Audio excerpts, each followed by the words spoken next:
नमस्कार। मैं आपको मॉडल नंबर दिखा रहा हूँ। Victus HP gaming laptop 15FB0050AX serial number. इसमें हम रैम कैसे अपडेट करते हैं वो आपको दिखाने जा रहे हैं।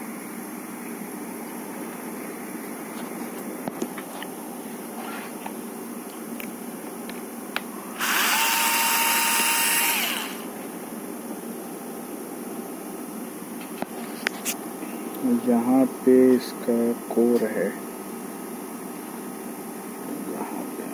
यहाँ पे आप इसको डाल के नीचे की तरफ पुश करके थोड़ा आगे ले सकते हैं इस तरह से।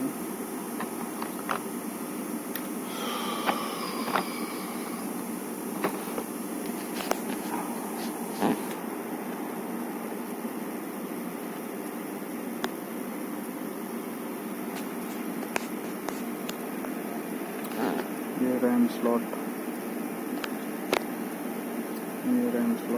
एक लगा हुआ है रैम। ये SSD,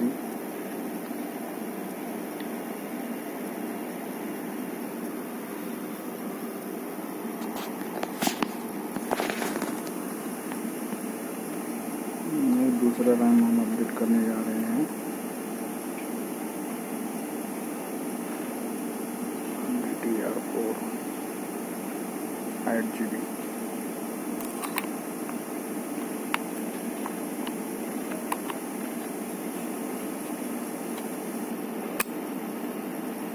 रेडी।